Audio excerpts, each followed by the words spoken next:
We're going to start off with a couple of questions to get our minds working. What is inclusion?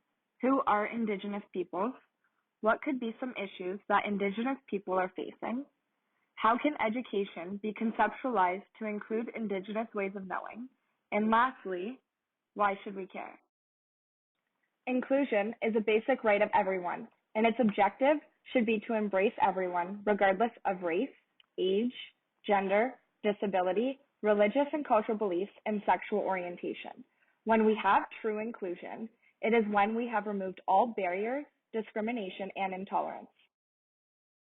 When implemented properly, it should make everyone feel included and supported, whichever environment they are in. Inclusivity also means respecting people from all backgrounds and cultures. By teaching our students the importance of this, we create a much more tolerant and understanding environment, not just in the classroom, but in a wider society.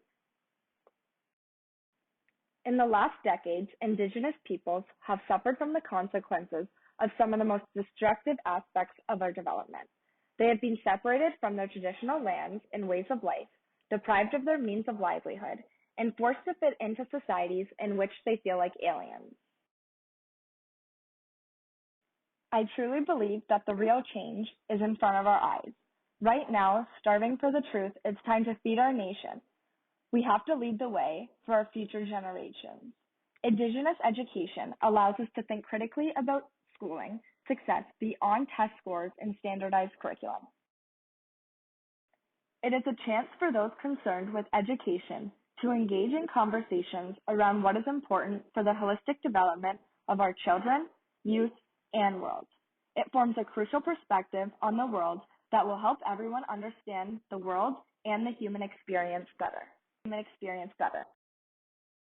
From my personal experience, after 16 years of schooling, attending 4 different educational institutions, I too have had very little education on Indigenous people.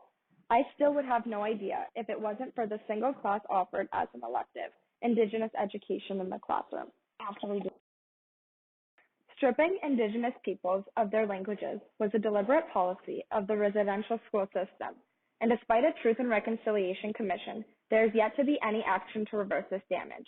Honoring and tapping into Indigenous education honors all of our ancestors, for we are all descendants ultimately from Indigenous people.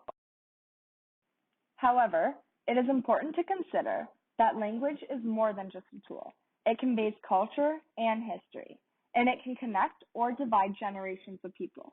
Teaching Indigenous languages in schools could help Indigenous children feel that their identity is secure and respected. What matters to Indigenous peoples in education is that children, youth, adults, and elders have the opportunity to develop their gifts in a respectful space. It means that all community members are able to contribute to society and are physically, emotionally, intellectually, and spiritually balanced. This model is an example of the Indigenous concepts that matter and extend beyond the current student success measures. It is about fostering identity, facilitating well-being, connecting to land, honoring language, infusing with teachings, and recognizing the inherent right to self-determination. The medicine wheel is also known as the living teaching. It is a circle of life that is continuous and never-ending. It demonstrates that everything is connected and everything is sacred. All of life is equal. All of life is deserving of respect, care, and love. Question is the physical domain. The physical refers to the body and comprehensive health of a being. It is also symbolic of spring, the rising of the sun, and the direction of the east. The emotional domain is where the adolescence is located. The emotional is concerned with relationships to self, others, and the earth. You didn't give me a 5-second warning. Oh.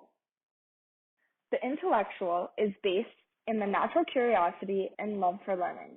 On the other hand, the spiritual is the lived conscientiousness and footprint that is being left in this world.